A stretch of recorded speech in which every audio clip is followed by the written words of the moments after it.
Assalamualaikum, apa kabar anak-anakku sekalian? Semoga kalian semua dalam keadaan sehat walafiat. Nah, pada pertemuan kali ini kita akan membahas mengenai makanan dan sistem pencernaan. Sebelum kita mulai pembelajaran kita kali ini, Ibu mau bertanya, apakah di antara kalian ada yang tahu apa fungsi makanan bagi tubuh kita? Dan bagaimana proses pencernaan itu masuk ke dalam tubuh kita mulai dari mulut hingga berakhir di anus. Jadi semua pertanyaan tadi itu kita akan bahas pada materi kita kali ini, yaitu makanan dan sistem pencernaan.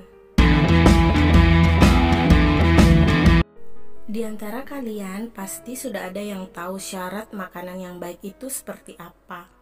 Nah, di sini Ibu kasih tahu lagi kalau syarat makanan yang baik itu yang pertama itu dia mudah dicerna, kemudian higienis, terus dia mengandung nutrisi dengan jumlah yang mencukupi sesuai dengan yang diperlukan oleh tubuh kita, dan mengandung kalori dengan jumlah yang mencukupi kebutuhan tubuh.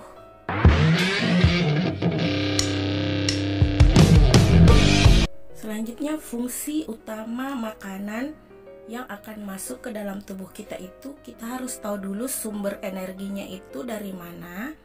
Kemudian dia terlibat dalam pertumbuhan dan pemeliharaan jaringan tubuh. Dia juga harus mengatur proses tubuh dan pelindung tubuh terhadap lingkungan dan bibit penyakit. Nah, yang pertama yaitu dia sebagai sumber energi.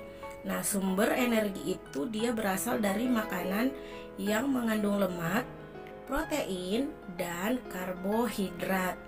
Kemudian dalam proses pertumbuhan dan pemeliharaan jaringan tubuh, yaitu makanan yang mengandung protein, mineral, dan air.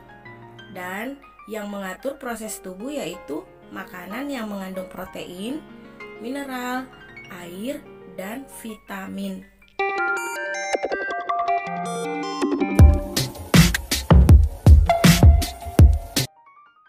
Dalam proses pencernaan ini terbagi menjadi dua proses. Yang pertama yaitu pencernaan mekanis atau fisik, dan yang kedua yaitu pencernaan kimiawi. Nah, pada proses pencernaan mekanis, di sini yang dimaksud adalah proses perubahan molekul makanan yang besar menjadi kecil-kecil. Misalnya terjadi penghancuran makanan dengan gigi atau dengan otot lambung. Yang kedua yaitu proses pencernaan kimiawi.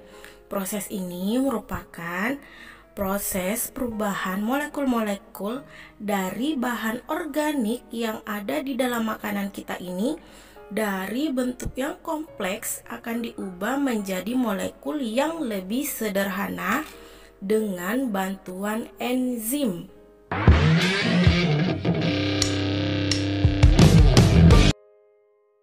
Pada sistem pencernaan ini, dia terbagi menjadi dua, yaitu ada yang dinamakan saluran cerna dan ada juga yang dinamakan organ pencernaan tambahan atau sama halnya dengan organ aksesoris yang terlibat dalam proses pencernaan makanan. Yang pertama yaitu saluran cerna.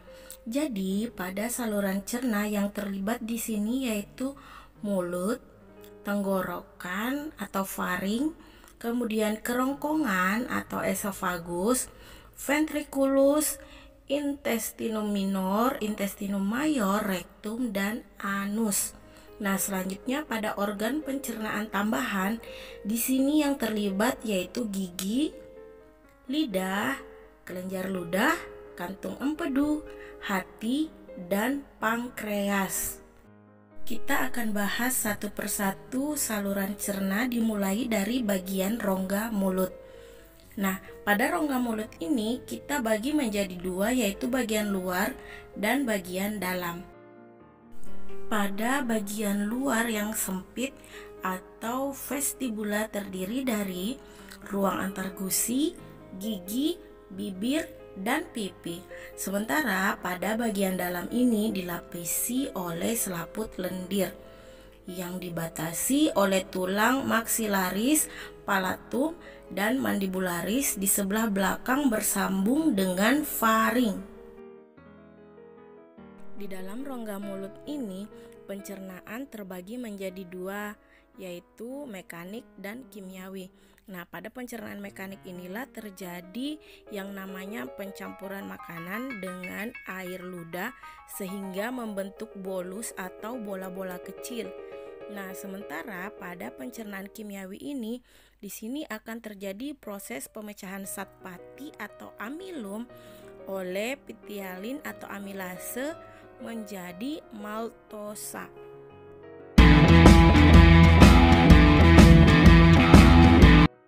Selanjutnya yaitu gigi. Di sini fungsi gigi terbagi berdasarkan bentuk giginya.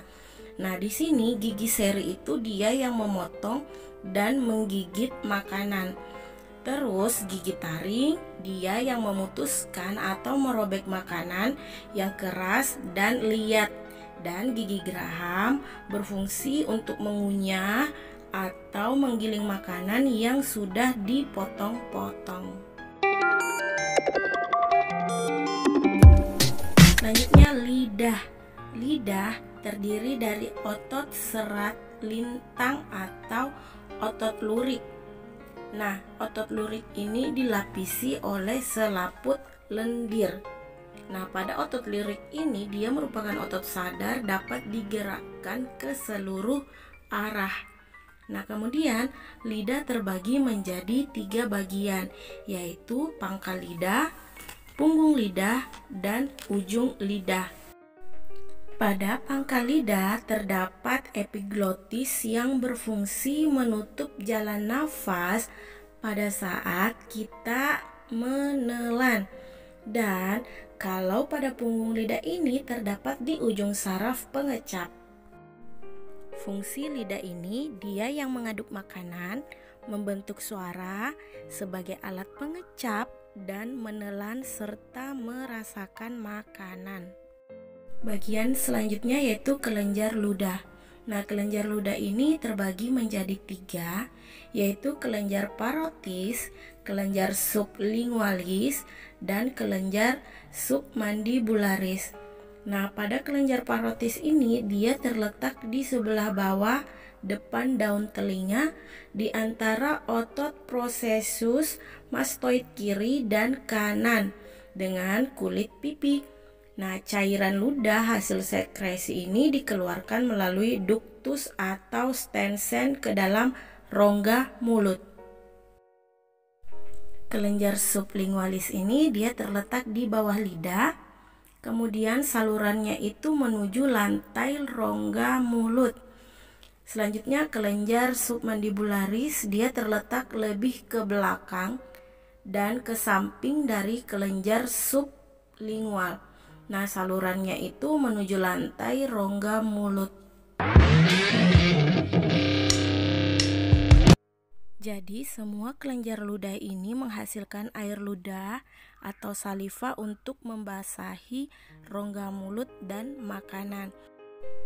Yang dapat merangsang pengeluaran saliva adalah rangsangan parasimpatis, adanya makanan di rongga mulut, membaui, melihat dan memikirkan makanan, suara, dan memasak.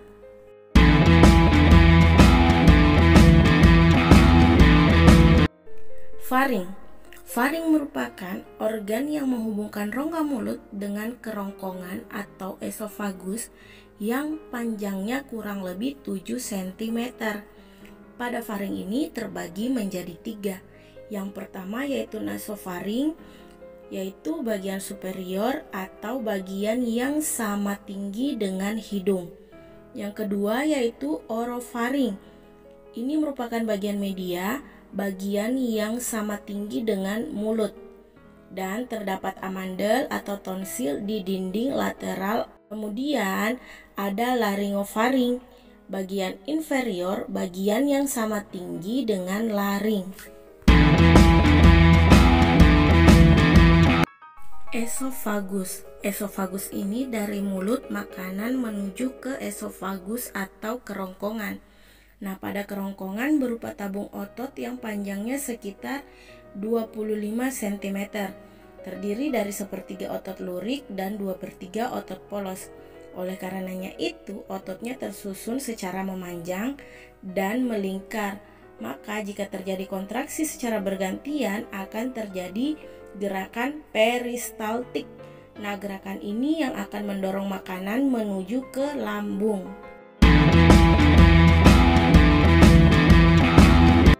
Selanjutnya gaster atau lambung. Lambung merupakan organ otot berongga yang besar. Dia letaknya di bawah diafragma di depan pankreas dan limfa, agak ke sebelah kiri. Kapasitasnya itu dia bisa menampung 1-2 liter. Nah, pada lapisan lambung ini terdiri dari selaput lendir, lapisan otot sirkuler, lapisan otot miring, lapisan otot memanjang, dan lapisan jaringan ikat atau serosa. Jadi di lambung inilah makanan akan ditampung, kemudian lambung akan menghancurkan dan menghaluskan makanan oleh peristaltik lambung dan getah lambung. Nah, sekresi enzim pencernaan yaitu ada enzim pepsin yang memecah protein menjadi asam amino, kemudian ada enzim renin yang akan membentuk protein susu. Nah, selanjutnya ada enzim lipase yang akan memecah lemak menjadi asam lemak gliserida. Usus halus. Nah, usus halus atau intestinum minor ini merupakan bagian yang berpangkal pada pilorus yang panjangnya itu kurang lebih 6 meter, merupakan saluran yang paling panjang. Nah, fungsi dari usus halus itu dia yang menerima zat-zat makanan yang sudah dicerna untuk diserap melalui kapiler darah dan saluran limfa. Fungsi lainnya yaitu dia menyerap protein dalam bentuk asam amino dan karbohidrat diserap dalam bentuk monosakarida. Bagian-bagian dari usus halus itu terdiri dari duodenum atau usus 12 jari, jejunum, dan ileum. Selanjutnya rektum.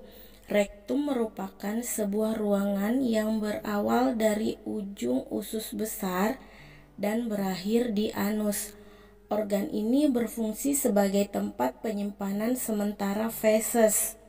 Biasanya rektum ini kosong karena tinja disimpan di tempat yang lebih tinggi yaitu kolon descendens. Kemudian, jika kolon descendens ini penuh dan tinja masuk ke dalam rektum, akan timbul keinginan untuk buang air besar. Jika defekasi terjadi, seringkali material akan dikembalikan ke usus besar, di mana penyerapan air akan kembali dilakukan. Nah, berikut ini gambar rektum dan anal. Saluran yang terakhir yaitu anus. Anus ini merupakan lubang di ujung saluran pencernaan di mana bahan limbah keluar dari tubuh. Sebagian anus terbentuk dari permukaan tubuh atau kulit dan sebagian lainnya dari usus. Nah, pembukaan dan penutupan anus ini diatur oleh otot. Nah, feses dibuang dari tubuh melalui proses defekasi atau buang air besar yang merupakan fungsi utama dari anus. Demikianlah penjelasan dari Ibu mengenai sistem pencernaan. Nah, yang tadi Ibu jelaskan ini merupakan saluran cerna yang terdiri dari mulut, tenggorokan, kerongkongan, lambung, usus halus, usus besar, rektum, dan anus. Pada video selanjutnya, Ibu akan menjelaskan mengenai organ pencernaan tambahan atau organ aksesori yang terlibat dalam saluran pencernaan.